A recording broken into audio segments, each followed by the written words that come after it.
uyizalayo. Apparently uyizalayo. Siphendula sonke sithukile. Lesade siphendula sonke sithukile ukuthi hawu nayingane Elala Noyise uyizalayo.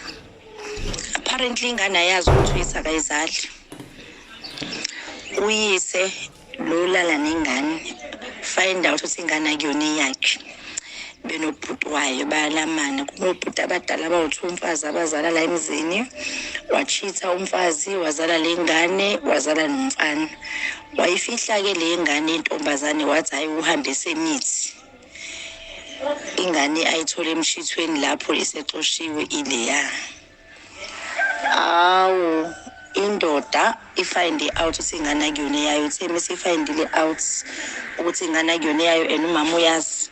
That's when indoda decide ukuthi isijuse ingane izolala nayo, futhi indoda ithi ke yona ifuna ukuyishada ingane. Ifuna emshadweni wayo kube khona umakoti nobaba kamakoti. Of which umakoti umfazi wakhe nendoda achitha nayo. Indoda nje iphea irevenge kabuhlungu emfazini wayo. Hey bafethu, ayingeke ezinto sike siphawule without knowing the whole truth about what really happened. Yazi ukuthi ngendlela ingane bese ngizonda ngayo, le ngane is brainwashed. Ingane ayazi ukuthi lo babelala naye again babuwayo, again babuwayo. Yazi ukuthi babuwayo. Yona itshela ukuthi ubaba uyangithanda kodwa umthanda ngendlela engekho right, kodwa nami ngiyamthanda. Ingane is actually brainwashed. Umama can't even open a case because umama ne family yakhe bayalazi iqiniso. They can't do anything, they can't even comment about this because bayazi ukuthi lengane akuyona le ndoda futhi they didn't know ukuthi siyalazi iqiniso.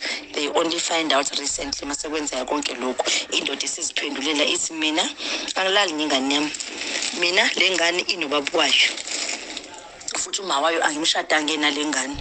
Mina lengane izoba umfazi wami, ngizoyishada ngoba ngifuna ubaba wayo noma wayo babe semshadweni wethu nengane. Bebafethu ayisithwele kodwa ezinye izinto sinathi siyazithwalisa.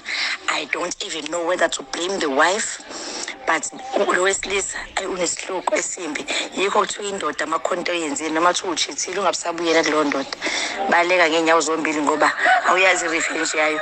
Cabanga umuntu ezorevenge ingane yakho ikhiphe esithweni noma kuthiwa yona yakhe uyithithile, kodwa umuntu azolala nengane yakho. Bafethu uyazi kabuhlungu.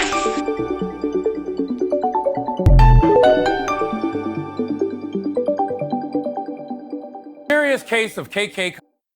Story